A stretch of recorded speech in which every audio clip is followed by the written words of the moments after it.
يا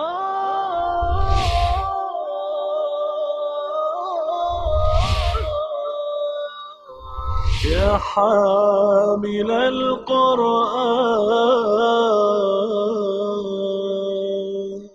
أعوذ بالله من الشيطان الرجيم.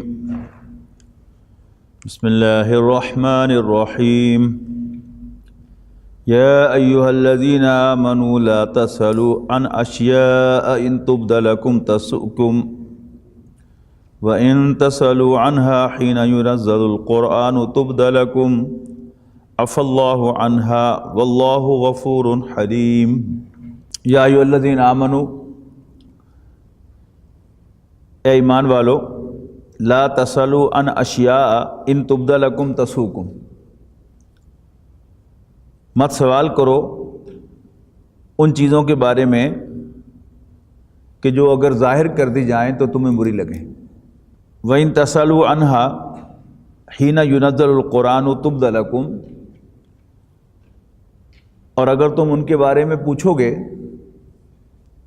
جب کہ ابھی قرآن مجید نازل ہو رہا ہے تو وہ تم پر واضح کر دی جائیں گی. عفا اللہ عنہا، اللہ تعالیٰ نے تم سے درگزر فرمایا ہے، تمہارے ساتھ رعایت برتی ہے. واللہ غفور حلیم، اللہ تعالیٰ بخشنے والا اور ٹالریٹ کرنے والا ہے. جب سورہ آل عمران میں حج کی فرضیت کا حکم آیا تو ایک شخص نبی اکرم صلی اللہ علیہ وسلم کی خدمت میں حاضر ہوا اور پوچھا، اللہ کے رسول یہ حج ہر سال فرض ہے؟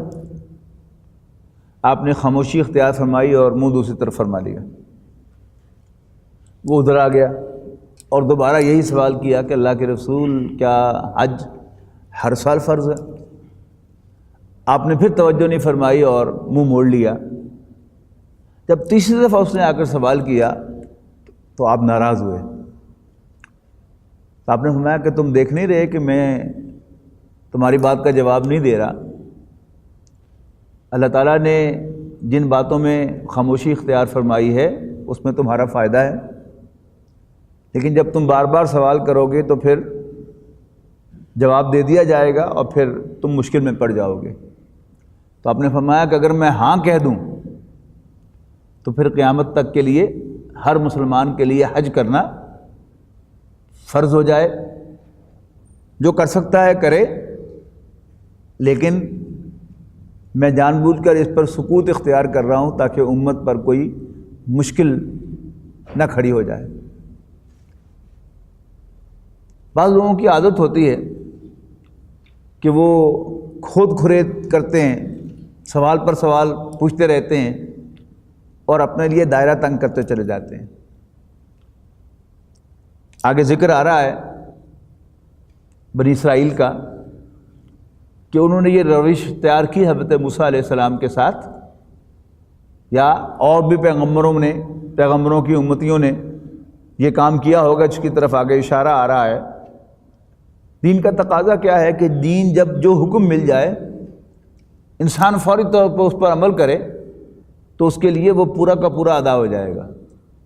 لیکن اگر اس کی وہ تفاصیل بھی جانے گا، پوچھے گا کھوڑ کریت کے ساتھ، تو پھر اس کے لیے عمل کا دائرہ جو ہے وہ تنگ ہوتا چلا جائے گا. تو فرمایا ایمان والو، مت سوال کرو ان چیزوں کے بارے میں کہ اگر واضح کر دی جائیں تو تمہیں بری لگے، اور اگر تم سوال کرو گے ان کے بارے میں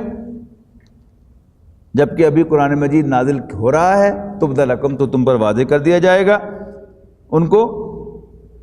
واللہ غفور حلیم، اللہ تعالیٰ بخشنے والا بردبار ہے. قد صالح قوم، ان باتوں کے بارے میں پوچھا تم سے پہلوں نے. قد صالح قوم من قبلکم، تم سے پہلی قوم نے ان چیزوں کے بارے میں پوچھا، یعنی اس طرح کی وضاحت طلب کی. ثم اصبحوا بها کافرین، اور پھر وہ ان کے منکر بھی ہوئے. اس کی بنی اسرائیل کی تاریخ میں بہت سی مثالیں ہیں. جب بنی اسرائیل کو حکم دیا گیا، ان کے ہاں ایک ڈسپیوٹ پیدا ہوا کہ کسی قبیلے نے کسی آدمی کو قتل کر کے اس کی لاش جو ہے وہ دوسرے قبیلے میں جا کے پھینک دی تاکہ مدعا جو ہے وہاں سے برآمد ہو اور انہیں پر الزام آئے۔ انہوں نے اس کا صاف انکار کیا۔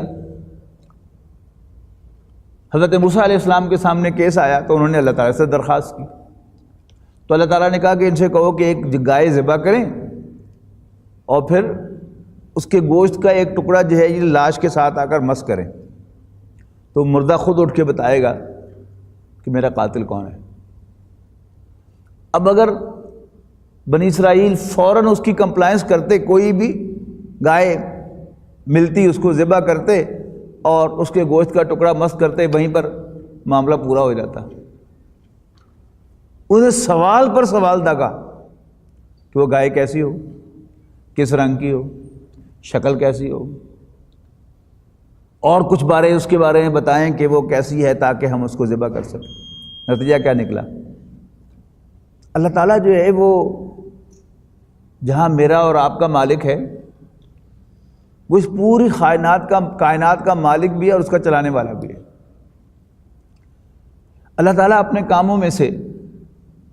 کس کس کا کوئی فائدہ کرتا ہے اور کس کس کو اس کی حرکتوں کی وجہ سے نقصان پہنچاتا ہے، اس کے پاس بڑا وسیع میدان ہے۔ اس کی ریسورسز بھی ان لمیٹڈ ہے اور اس کا علم بھی ان لمیٹڈ ہے۔ تو وہاں کوئی شخص تھا کہ جس کے پاس ایک مخصوص رنگ کی گائے تھی، پیلے رنگ کی، جو عام طور پر گائے کا رنگ نہیں ہوتا، اور اللہ تعالیٰ نے اس کی وہ گائے جو ہے، وہ نیک آدمی تھا، اللہ تعالیٰ اس کو فائدہ پہنچانا چاہتا تھا، تو اللہ تعالیٰ نے اس کا بھلا کر دیا کہ وہ گائے جو ہے وہ جا کر انہیں خریدی اس سے، لیکن ان کو پھر اس کے منہ مانگے دام بھی دینے پڑے اور اس گائے کو جا کے تلاش بھی کرنا پڑا۔ اسی طرح اس دنیا میں جتنے بھی کام ہو رہے ہیں، آپ کوئی چھوٹے سے چھوٹا واقعہ اپنی زندگی کا اس کے اندر جا کے تہہ میں جا کے دیکھیں کہ کہنے کو ایک چھوٹا سا واقعہ ہوا تھا، لیکن اس میں پھر اس کے نتیجے میں کیا کچھ ہوا، اس چھوٹے سے واقعے کے کتنے لوگوں کو فائدہ پہنچا، کتنے کو نقصان پہنچا۔ بڑا سمپل سی بات ہے، سڑک پر کوئی حادثہ آیا ٹریفک کا، اب کئیوں کا نقصان ہوا، کچھ کی جان چلی گئی اور کچھ زخمی ہو گئے، اور کئی گھروں میں پریشانی ہوئی۔ لیکن وہی ایکسیڈنٹ جو ہے وہ کئی لوگوں کو فائدہ پہنچائے گا، جو میکینکس ہیں، ڈینٹرز ہیں، پینٹرز ہیں، اللہ تعالیٰ ان کی روزی کا بندوبست کرے گا اسی کے ذریعے سے۔ پھر بہت سے ڈاکٹرز ہیں جن کو مریض مہیا ہوں گے، پھر ہاسپٹلز میں وہ مریض جائیں گے تو پھر اس سے پورا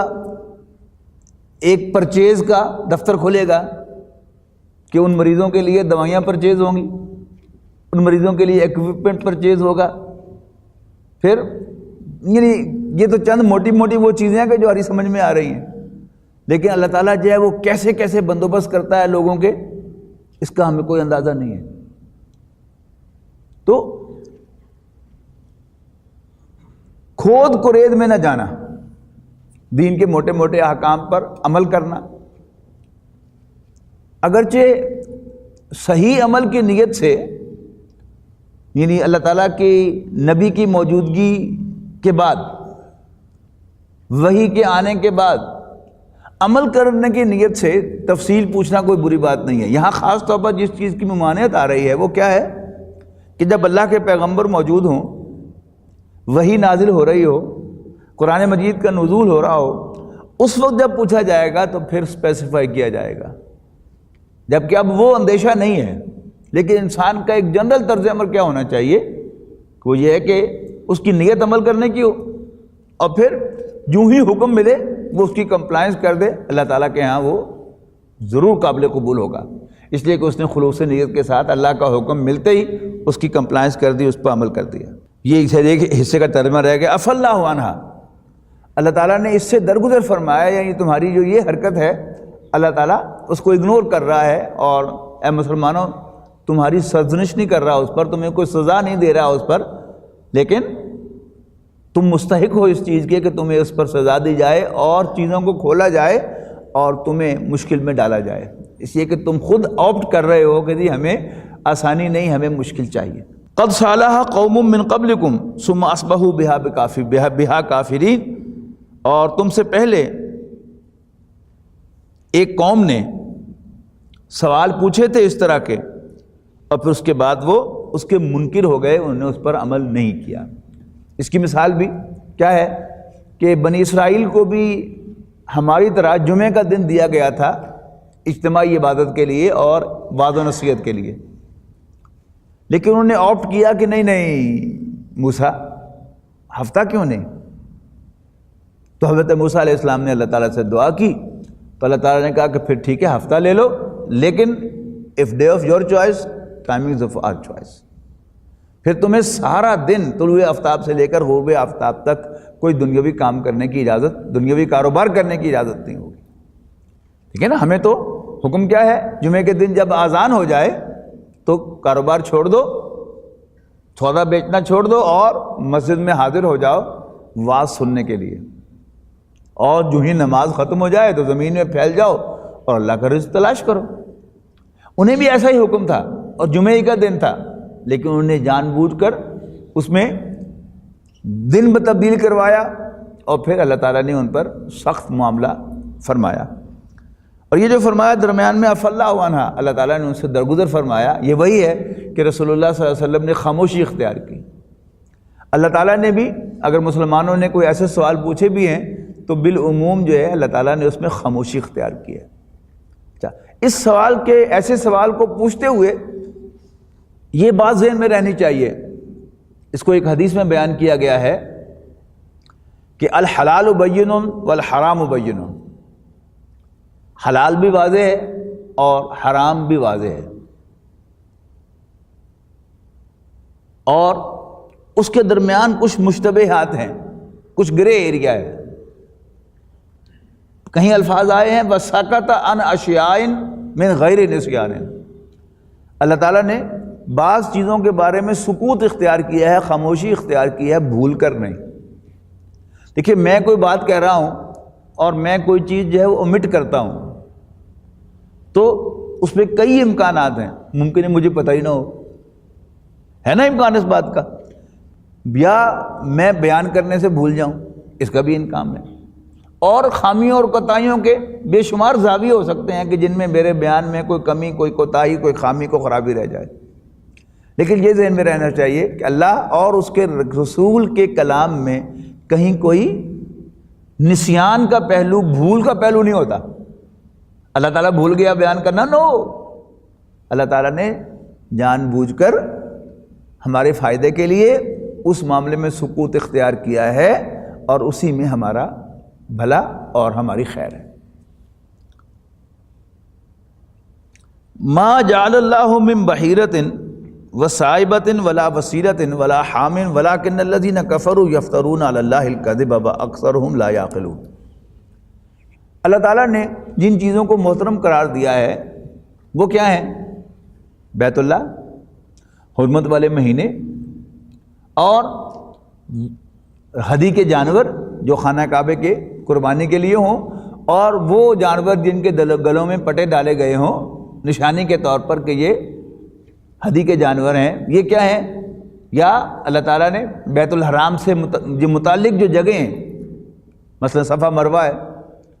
مزدلفہ ہے، منی ہے، یہ کیا ہیں؟ عرفات ہے، یہ کیا ہیں؟ ان کی حرمت تو اللہ تعالیٰ نے خود بیان کی ہے، لیکن چونکہ مکہ مکرمہ کے رہنے والوں کا جو بیک گراؤنڈ تھا وہ مشرکانہ تھا، اور سال ہا سال کی جو مشرکانہ زندگی تھی اس میں کچھ چیزیں جو ہیں وہ ایڈ کر دی گئی تھی حرمت والی۔ مثلا وہ اونٹنی جو مسلسل مادہ بچے دیتے رہے، یعنی اونٹنیوں کو جنم دیتے رہے، اب وہ کیا ہے، وہ محترم ہو گئی، اب اس کو چھوڑ دیا جاتا تھا کہ اب نہ کوئی اس کا دودھ پیے گا اور نہ کوئی اس کا گوشت کھائے گا۔ اسی طرح وہ اونٹ کہ جو بہت سی اونٹنیوں کو پریگننٹ کر چکا ہو، اب وہ بھی کیا ہے، وہ محترم ہو گیا ہے۔ اس طرح کی بے شمار چیزیں انہوں نے متعلق کی تھی، یعنی آپ تفاسیر میں دیکھیں گے یہاں 4 چیزوں جو بیان کی گئی ہیں، بحیرہ، صائبہ، وسیلہ اور حام، آپ کو یہ اسی سے متعلق نظر آئیں گی. آپ کو مختلف تفاسیر کے اندر اس کی مختلف ایکسپلینیشن ملے گی، لیکن حاصل یہی ہے. آپ کو یاد ہوگا کہ تقریباً آج سے 40 سال پہلے فیصل آباد میں بھی مختلف گائیں جو ہیں وہ آپ کو گھومتی ہوئی نظر آتی تھی شہر کے اندر. یہ تو جب فیصل آباد ڈیولپمنٹ اتھارٹی بنی تو اس میں پھر آ کر کچھ پابندی لگی اور وہ چیز ختم ہوئی، ورنہ عام جو ہے وہ شہر کے 8 بازاروں کے اندر بھی آپ کو گائیں جو ہیں وہ گھومتی ہوئی نظر آتی تھیں، اور یہ سپوز کیا جاتا تھا کہ ان کو کوئی ہاتھ نہ لگائے، کوئی ان کا دودھ نہ پیے، اس لیے کہ اب یہ کیا ہے، یہ کسی اللہ کے ولی کے نام پر یا کسی استھان کے نام پر یا کسی خانقاہ کے نام پر وہ چھوڑ دی گئی ہیں. اب وہ محترم گائیں ہیں اور بڑی ٹھاٹھ سے وہ شہر میں پھرتی تھی، اور کوئی جو ہے وہ جاتے ہوئے اگر وہ راستہ روک کے کھڑی ہو جائے تو کوئی انہیں اپنی موٹر سائیکل ٹچ کر کے یا اپنی گاڑی ٹچ کر کے پرے نہیں رہتا تھا کہ نہیں ہم پر کچھ ہو نہ جائے. تو یہ چیز جو ہے وہ اس وقت بھی موجود تھی، یعنی نام بدلتے رہتے ہیں اور وہ جو پرٹیکولر چیزیں ہیں وہ بدلتی رہتی ہیں، لیکن جو تھیم جو ہے وہ ایک ہی ہے کہ ایک ہے اللہ تعالیٰ کی محترم کی ہوئی چیزیں، وہ تو اللہ تعالیٰ کی محترم کی ہوئی چیزیں ہیں، اور قرآن مجید میں اور نبی اکرم صلی اللہ علیہ وسلم کی سنت سے اس کے بارے میں علم ہو جاتا ہے. لیکن اس کے علاوہ کچھ اور چیزیں جو ہیں وہ ہمیشہ جہاں بھی مشرکانہ اوہام جو ہیں وہ رواج پا جائیں گے اور مشرکانہ رسوم جو ہے وہ رواج پائیں گی، تو اس کی بنیاد پر یہ چیزیں جو ہیں اس معاشرے میں ہوں گی. اچھا، ایسا ہمارے ہاں کیوں ہے؟ اس لیے کہ ہماری بھی بیک گراؤنڈ جو ہے وہ ہندو بیک گراؤنڈ ہے. اچھا، ہندو بیک گراؤنڈ کی وجہ سے ہمارے اندر بھی وہ اوہام جو ہیں وہ موجود ہیں، اور وہ چیزیں مشرکانہ وہ بھی ہمارے اندر موجود ہیں. مکہ مکرمہ میں بھی اسی مشرکانہ ماحول میں سے نکل کر کچھ لوگ مسلمان ہوئے، اور ہمارے ہاں بھی میرے آپ کے آبا و اجداد جو ہیں وہ کون تھے؟ ہندو تھے، سکھ تھے. صوفیاء کرام کی محنت سے وہ مسلمان ہوئے. لیکن اب چونکہ ہماری وہ بیک گراؤنڈ جو تھی وہ مشرکانہ تھی، لہذا ہر پھر کر یعنی ایک شخص جو ہے وہ خاندان میں مسلمان ہوا، باقی لوگ خاندان کے مسلمان نہیں ہوئے، تو ان کے درمیان جو ہیں وہ رشتہ داریاں بھی تھیں، میل جول بھی تھا. پھر جو رسومات تھیں ان کو صوفیاء کرام نے یعنی مصلحتاً ایک دم سے ان پر روک بھی نہیں لگائی. یہ بھی ایک اہم بات ہے، ان کی مصلحت تھی. آپ ان سے اختلاف کر سکتے ہیں کہ ان کا یہ اجتہاد درست نہیں تھا، لیکن آپ ان کے خلوص پر شبہ نہیں کر سکتے، اس لیے کہ انہوں نے خلوص کے ساتھ یہ سمجھا کہ ابھی فی الحال اس چیز کو ختم نہ کیا جائے، لہذا وہ چیزیں جو پرویل کی. لیکن حل کیا ہے؟ حل یہ ہے کہ اگر قرآن مجید کے مطالعے کو عام کیا جائے، قرآن مجید کے ترجمے کو عام کیا جائے، تو پھر آپ سے انشاءاللہ یہ چیزیں جو ہیں ان کا قلع کامہ ہو جائے گا. اگر ویسے آپ انہیں ٹوکیں گے تو پھر آپ کو وہابی کہا جائے گا اور آپ کا بائیکاٹ کیا جائے گا، آپ سے علیحدگی اختیار کی جائے گی، اس میں پھر گروہ بندیاں ہوں گی، فرقہ بندیاں ہوں گی، اور ایک دوسرے کے لیے اور زیادہ ضد پیدا ہوگی. لیکن اگر قرآن مجید کی تعلیم کو عام کیا جائے، کم سے کم قرآن مجید کا ترجمہ جو ہے اس کو عام کیا جائے، تو اس سے انشاءاللہ بہت توقع ہے کہ پھر ان اوہام اور ان غلط رسومات کا خاتمہ ہو جائے گا. اس لیے کہ قرآن مجید میں سورہ انعام میں بھی انشاءاللہ اگلی سورت آ رہی ہے سورہ انعام، اس میں بھی ان چیزوں کا تفصیل کے ساتھ ذکر آئے گا، یہاں بھی ذکر آ رہا ہے، اور بھی مقامات پر اس کے لیے اشارات ملیں گے. تو پھر جو شخص قرآن مجید پڑھے گا اسے کچھ کہنے کی ضرورت نہیں ہے، اللہ تعالیٰ اس کے دل میں یہ بات ڈالے گا کہ نہیں، یہ اللہ تعالیٰ کا حکم ہے اور ہم جو کچھ کر رہے ہیں یہ غلط ہے. تو ما جعل اللہ من بحیرۃ ولا صائبۃ ولا وسیلۃ ولا حام ولکن الذین کفروا یفترون علی اللہ الکذب. اچھا، پھر یہ چیزیں جو ہیں یہ مذہبی رسومات کہلاتی ہیں، اور مذہب نام ہے اصل میں ایک بڑی ہستی کو ماننے اور اس کے کوڈ کو فالو کرنے کا. یعنی یہ چیزیں پھر اللہ تعالیٰ کی طرف منسوب کر دی جاتی ہیں کہ یہ اللہ تعالیٰ کا حکم ہے یا دین کا حکم ہے. یعنی اگر یہ کہا جائے کہ یہ دین کا تقاضا ہے تو اس کا بھی مطلب کیا ہے؟ وہ اللہ تعالیٰ کی طرف سے یا اللہ تعالیٰ کے بھیجے ہوئے پیغمبر کے ذریعے سے ہمیں یہ چیز ملی ہے تو وہ اسی کا نام دین ہے۔ تو اصل میں وہ کیا ہے؟ وہ اللہ تعالیٰ پر جھوٹ باندھتے ہیں۔ وَلَٰكِنَّ الَّذِينَ كَفَرُوا يَفْتَرُونَ عَلَى اللَّهِ الْكَذِبَ، اصل میں یہ کافر اللہ پر جھوٹ باندھتے ہیں۔ وَأَكْثَرُهُمْ لَا يَعْقِلُونَ، ان کی اکثریت سینسیبل نہیں ہے، ان کی اکثریت کو اس بات کا شعور ہی نہیں ہے کہ what are they doing، یعنی اللہ تعالیٰ کی عبادت کے ساتھ غیر اللہ کی عبادت کا کوئی جوڑ بنتا ہی نہیں ہے۔ لیکن کوئی شخص اگر ایک طرف اللہ تعالیٰ کو مانتا ہے تو ساتھ ساتھ وہ شرک بھی کر رہا ہے، تو کسی غلط فہمی کی بنیاد پر کر رہا ہے۔ اگر واقعتاً وہ اللہ تعالیٰ کی بندگی کا مفہوم سمجھ جائے گا تو پھر وہ غیر اللہ کے ساتھ کوئی بندگی والا رشتہ یا اس کو الہ ماننے والا رشتہ جو ہے وہ قائم نہیں کر سکتا۔ وَإِذَا قِيلَ لَهُمْ تَعَالَوْا إِلَىٰ مَا أَنزَلَ اللَّهُ وَإِلَى الرَّسُولِ، اور جب انہیں کہا جاتا ہے کہ آؤ اس کی طرف جو اللہ تعالیٰ نے نازل فرمایا ہے اور اس کے پیغمبر کی بات کو سنو، اس کی طرف آؤ، قالو تو کہتے ہیں حسبنا، ہمارے لیے کافی ہے، ما وجدنا علیہ آبانا، وہ جس پر ہم نے اپنے آبا و اجداد کو، اپنے بڑوں کو پایا ہے۔ یعنی وہی بات کہ اگر آپ کچھ اعمال کے اعتبار سے ان کو توجہ دلائیں گے کہ نہیں اللہ تعالیٰ کا حکم یہ ہے، تو پھر تو وہ آپ کو کوئی نہ کوئی لیبل لگائیں گے کہ آپ وہابی ہیں، آپ فلانے ہیں، یہ ہیں، وہ ہیں، آپ کی بات نہیں سنیں گے۔ آپ سمپلی انہیں قرآن مجید کی طرف لے کے آئیں کہ بھائی قرآن مجید اللہ کا کلام ہے، تم بھی مانتے ہو، ہم بھی مانتے ہیں، آؤ ہم قرآن مجید کا ترجمہ پڑھیں، آؤ ہم مل کے بیٹھ کے قرآن مجید پڑھتے ہیں، تو آپ کو کچھ کہنا بھی نہیں پڑے گا انشاءاللہ۔ جب قرآن مجید کی بات ان کے سامنے آئے گی تو وہ خود اس کے لیے آمادگی اپنے اندر محسوس کریں گے۔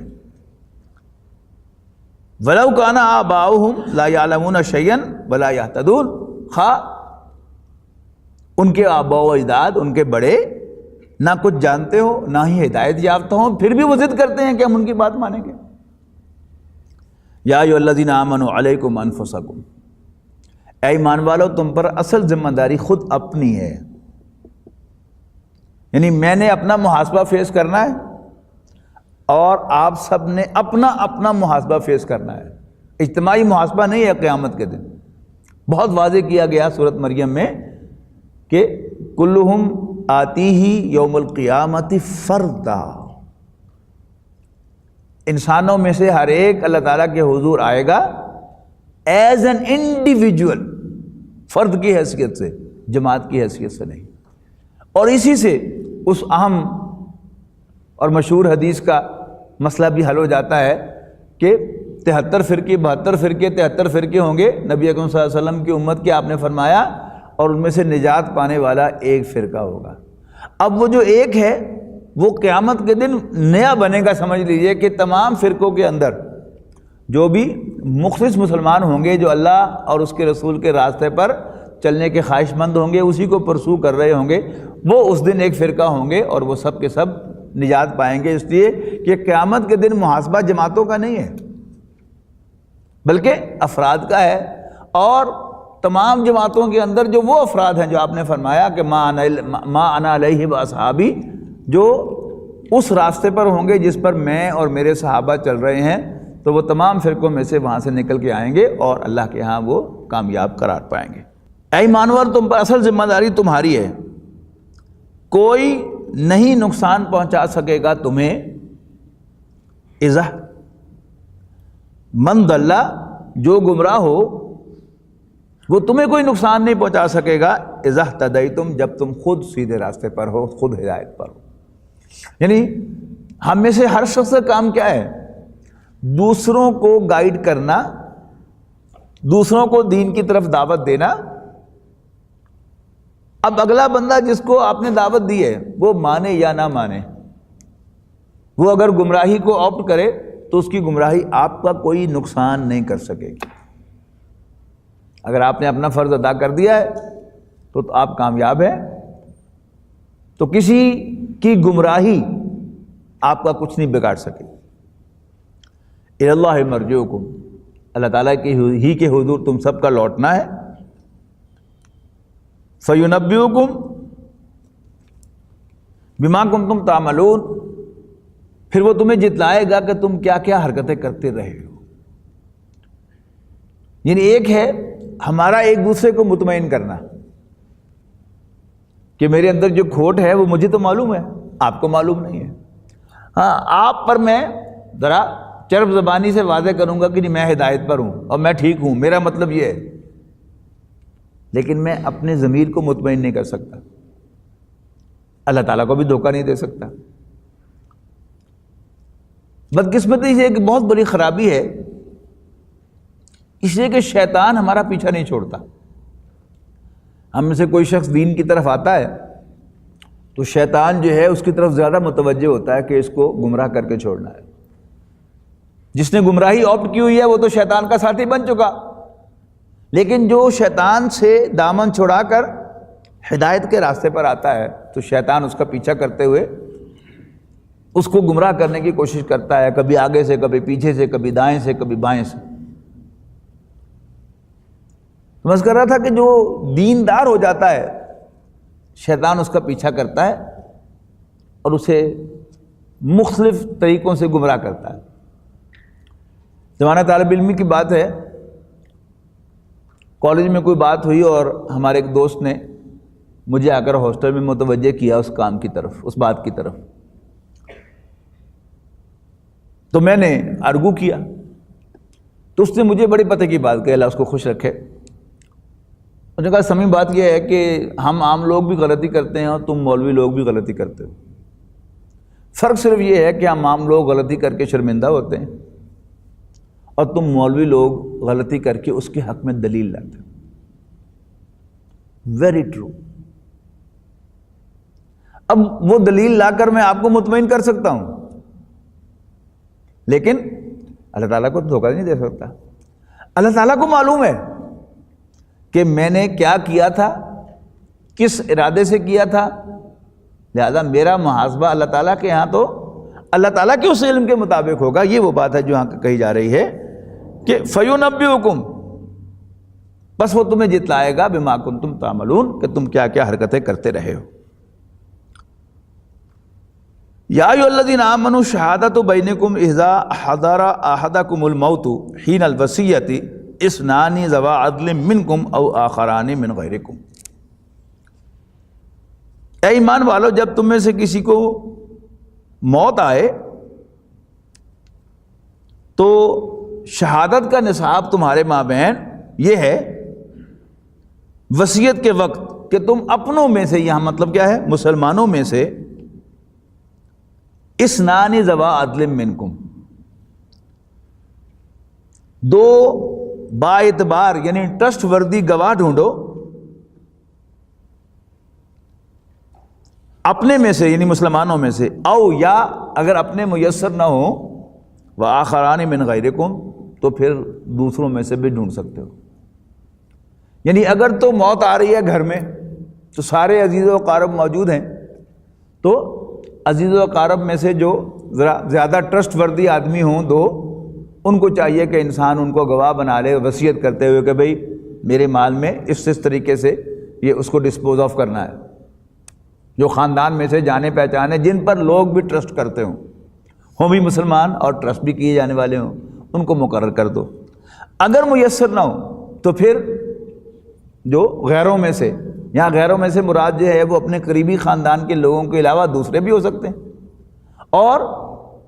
غیر مسلم بھی ہو سکتے ہیں، یعنی جو جانے پہچانے نہیں ہیں۔ یعنی خاندان میں ہر شخص دوسرے کو جانتا ہوتا ہے اور سب چانن ہوتا ہے کہ کون کیا ہے اور کون کیا ہے، کون جو ہے وہ ٹرسٹ وردی ہے اور کون جھوٹا ہے، پتہ ہوتا ہے نا خاندان کے اندر۔ تو آپ ان میں سے چنیں گے جو ٹرسٹ وردی لوگ ہیں، لیکن اگر خاندان کے لوگ وہاں قریب موجود نہیں یا خاندان میں سے کسی کو آپ پر ٹرسٹ نہیں ہے تو پھر آپ دوسرے لوگ جو ہیں ان کی تلاش کریں گے۔ اور یہ بھی ہو سکتا ہے کہ مسلمان میسر نہ ہوں اور غیر مسلم میسر ہوں تو وہ بھی رکھے جا سکتے ہیں گواہ۔ کب؟ ان انتم ضربتم فی الارض، جب تم زمین میں سفر کر رہے ہو، فاصابتکم مصیبت الموت، اور تمہیں موت کی مصیبت کا سامنا ہو جائے، یعنی موت کے اثرات ظاہر ہونا شروع ہو جائیں اور تمہیں احساس ہو جائے کہ اب تمہارے جانے کا وقت آ گیا، یعنی وصیت جسے ہم ٹیکنیکلی کہتے ہیں اس کا موقع آ جائے۔ تحبسونہما، تو جو دونوں گواہ ہیں ان دونوں کی تحبسونہما من بعد الصلاۃ فیقسمان باللہ ان ارتبتم، اور اگر تمہیں ان کے بارے میں شک ہو کہ وہ گڑبڑ کر رہے ہیں تو پھر کیا کرو، انہیں نماز کے بعد کھڑا کرو کہ وہ دونوں اللہ کی قسم کھائیں، کس بات پر؟ لا نشتری بھی ثمنن، کہ ہم اس گواہی کے عوض کچھ لے نہیں رہے، ہمارا کوئی بینیفٹ اس کے ساتھ وابستہ نہیں ہے۔ ولو کان ذا قربا، خواہ بینیفیشری ہمارا قریبی رشتہ داری کیوں نہ ہو۔ ولا نکتم شہادت اللہ انا اذا لمن الآثمین، اور ہم اللہ تعالیٰ کی گواہی کو نہیں چھپائیں گے، اگر ایسا ہم کریں تو ہم گناہ گار ہوں گے۔ سچویشن سمجھ میں آ گئی نا، کہ جب آپ سفر پر ہیں تو نہ کوئی اپنا قریبی رشتہ دار آپ کے پاس ہے، اور نہ آپ کو کوئی قریب مسلمان نظر آ رہا ہے کہ جس کو آپ اپنا گواہ بنا لیں وصیت کرتے ہوئے، تو کوئی غیر مسلم ہی اویلیبل ہیں آپ کو کہ جن کو آپ گواہ بنائیں گے۔ تو پہلی بات تو یہ ہے کہ غیر مسلم کو بھی اگر اپنے اویلیبل نہ ہوں تو گواہ بنانے کی پروویژن موجود ہے، ٹھیک ہے۔ اور اگر شک پڑ جائے ورثاء کہ یہ کوئی گڑبڑ کر رہے ہیں تو پھر ان کو قسم دی جائے، مسجد میں کھڑا کیا جائے نماز کے بعد ان کو، اور وہ اللہ تعالیٰ کو گواہ بنا کر یہ سٹیٹمنٹ دیں کہ ہم اللہ کو گواہ بناتے ہیں کہ ہم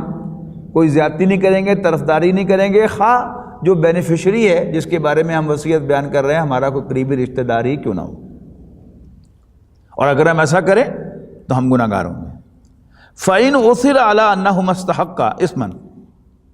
پھر اگر معلوم ہو جائے کہ ان دونوں نے جھوٹ بول کر گناہ حاصل کیا ہے، فَآخَرَانِ، تو دو اور کھڑے ہوں، یقومان ان کی جگہ پر، مقامہما ان کی جگہ پر، من الذین استحق علیہم الاولیان، کہ جو زیادہ حقدار ہوں میت کے قریبی ہونے کے اعتبار سے پہلوں کے مقابلے میں، فیقسمان باللہ، تو وہ بھی اللہ کی قسم کھائیں اور کہیں لشہادتنا احق من شہادتہما، کہ ہماری گواہی جو ہے ان دونوں کی گواہی سے زیادہ ویلڈ ہے۔ وما تدینا، اور ہم کوئی زیادتی نہیں کر رہے، انا اذا لمن الظالمین، اور اگر ہم زیادتی کریں تو ہم ظالم قرار پائیں۔ واقعہ پیش آیا تھا حضور صلی اللہ علیہ وسلم کے دور میں ایک، کہ کوئی مسلمان جو تھا وہ سفر میں تھا اور اس کو وہاں پر موت کا معاملہ پیش آ گیا، اور جب وہ بالکل مرنے کے قریب تھا اس کو اندازہ ہوا کہ اب میری روح پرواز کرنے والی ہے، تو اس نے اپنا سامان جو تھا، دو عیسائی اس کے ساتھ تھے سفر میں، ان کے حوالے کیا کہ یہ میرے گھر پہنچا دینا۔ اب وہ لے کے آئے اور انہیں مسجد میں لایا گیا، انہوں نے قسم کھائی کہ ہم سچے ہیں اور ہم بالکل صحیح جو ہے وہ جو ہمارے پاس تھا وہ ہم لے کر آ رہے ہیں، اور یہ وصیت تھی کہ فلاں فلاں فلاں فلاں کو یہ دینا ہے۔ اب مرنے والے نے حضور صلی اللہ علیہ وسلم نے اس گواہی کی بنیاد پر وہ مال جو ہے وہ تقسیم کر دیا۔ اب مرنے والے شخص نے مرتے مرتے ایک لسٹ جو تھی وہ اس سامان کے اندر رکھ دی تھی کہ یہ چیزیں ہیں،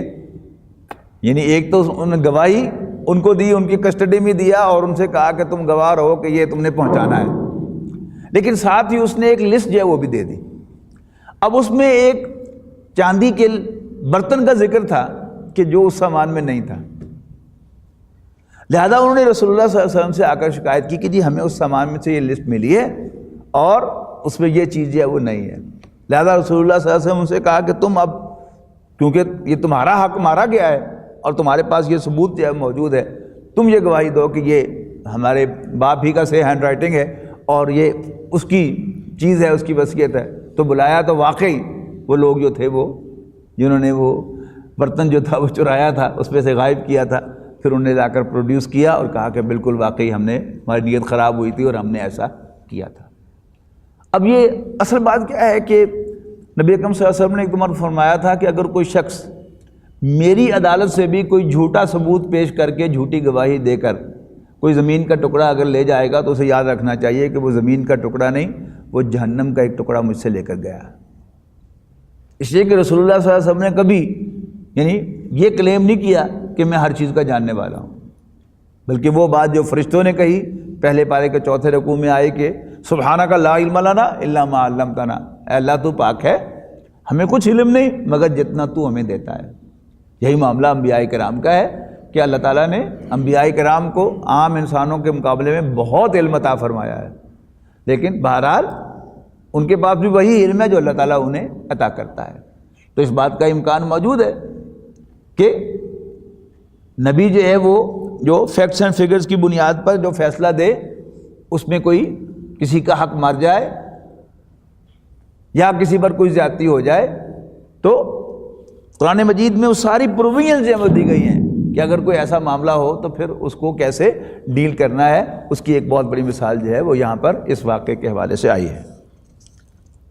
ذالک ادنی ان یاتوا بالشہادۃ علی وجہہا، اس طریقے سے بہت قریب ہے کہ یہ لوگ صحیح صحیح گواہی دیں یا اس بات کا ڈر رکھیں، او یخافوا، یا اس بات کا ڈر رکھیں ان ترد ایمان بعد ایمانہم، کہ ان کی قسم پر ان کی قسم کہ ہماری قسمیں ان کی قسموں سے رد کر دی جائیں گی۔ واتقوا اللہ، اور اللہ سے ڈرتے رہو، واللہ لا یہدی القوم الفاسقین، اور اللہ تعالیٰ ایسے نافرمانوں کو ہدایت نہیں دیا کرتا۔ یعنی یہ بہت بڑا جرم ہے کہ حق کی گواہی کو چھپانا یا جو ٹرسٹ ہے اس کو توڑنا،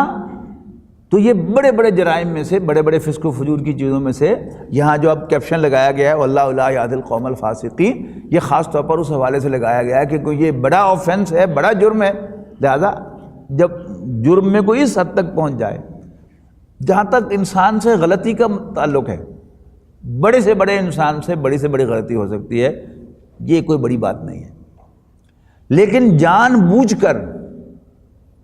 یعنی اور پھر اللہ کی قسم کھانا اس پر، یہ جو ہے یہ ایسا جرم ہے کہ پھر یوں سمجھیے کہ اللہ تعالیٰ اس کو پھر ہدایت سے ہمیشہ کے لیے بین کر دیتا ہے کہ اب تم کبھی بھی راہ یاب نہیں ہو سکتے، بھٹکتے رہو گے، خواہ دنیا میں وہ جھوٹ بول کر کتنا ہی مال کما لے، جھوٹی قسم اٹھا کر وہ کتنی بڑی جائیداد جو ہے وہ ہتھیا لے، لیکن اسے اللہ تعالیٰ کی جو سب سے بڑی نعمت ہے زمین پر، ہدایت، وہ نہیں ملے گی۔ اللہ تعالیٰ ہمیں ایسے انجام سے بچائے، اور جہاں کئی غلطی کوتاہی ہوئی ہے اس سے اللہ تعالیٰ سے مغفرت طلب کرنے کی اور توبہ کرنے کی توفیق عطا فرمائے۔ آخر دعوانا ان الحمدللہ رب العالمین۔